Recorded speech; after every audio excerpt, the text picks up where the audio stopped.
Well, I think that when multiculturalism policies were first adopted in Europe in the 1970s or so, they were accompanied by a mood of optimism.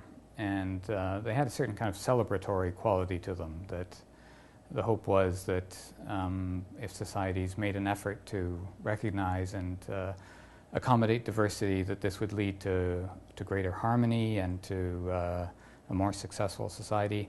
And a lot of that optimism has really disappeared over the last 10 or 15 years in Europe. And there's a much greater sense of insecurity around issues of immigration and integration. At the very hard edge, there's kind of radical anti-immigrant populist parties, but even in the middle of the political spectrum, there's much more anxiety and pessimism. And so the result is that people are, that celebratory and optimistic mood has disappeared. And it's one form that's taken is this very rhetorical attack on multiculturalism, that people blame multiculturalism for having been naive about the challenges of diversity, for not having recognized the real problems that can arise in integrating immigrants. And so we've had a rhetorical backlash against multiculturalism as being naive, but it hasn't actually led to the retraction of multiculturalism policies in most European countries. Instead, this new feeling of fear has manifested itself in a different set of public policies around what's called civic integration, and that European countries are managing their fear around issues of immigration not actually by cutting back on multiculturalism policies, but by adding these often quite coercive and paternalistic policies to promote integration.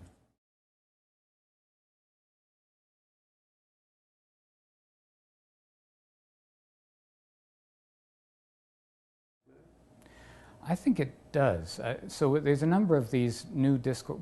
It's part of the rhetorical retreat from multiculturalism. People have been looking for another term to discuss issues of diversity. And so, well, people talk about diversity policies rather than multiculturalism policies, or about interculturalism, or about integration policies, social cohesion. A number of different terms have been used. At one level, the change in terminology doesn't matter that much because it hasn't necessarily changed the underlying policies at a kind of grassroots level.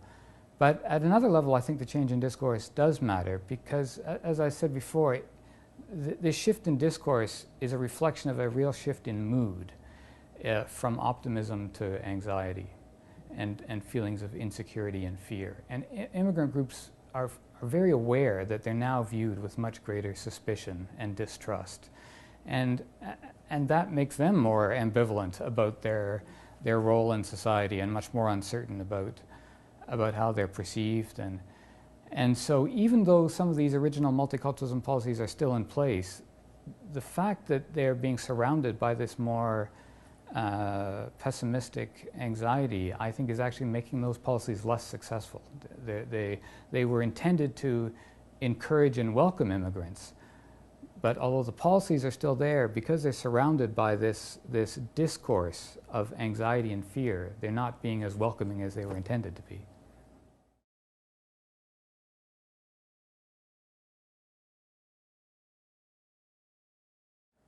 I think that in some countries it's probably too late to try to save the term multiculturalism. The first retreat from multiculturalism came primarily from right-wing parties who one could argue were never very sympathetic to multiculturalism to begin with. But over the last 10 years, even the center and center-left parties in much of Europe, social democratic parties, for example, have retreated from the discourse of multiculturalism. And the Labour government in Britain is an example. It had championed multiculturalism, but then under Blair it shifted away, and there were quite explicit instructions to government ministers not to use the word multiculturalism. And in that context, where both the center-left and the right have rejected the term, it's become a kind of taboo word. It's just a term of abuse almost in political rhetoric in in some European countries. And I think that's unfortunate, but it's now hard to reverse. If you continue to identify yourself as a defender of multiculturalism, you're almost immediately marginalized in the public debate. And so if you care about diversity, it's better to find some other way to articulate your claims. But I don't think we're in that situation in Canada. I think that actually, in terms of their official platforms, all the major national political parties remain in favor of multiculturalism, and public opinion polls show that it still has fairly high levels of popular support. And so in my view, in Canada, and I think the same would be true in Australia, for example, that multiculturalism remains a word with positive connotations, and that we can still use it for good work.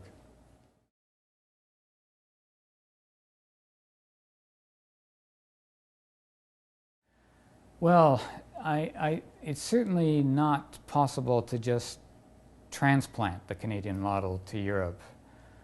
We have a very different history of immigration, but also a very different immigrant selection process. We select our immigrants based on the point system, which means that we select, by and large, very skilled immigrants.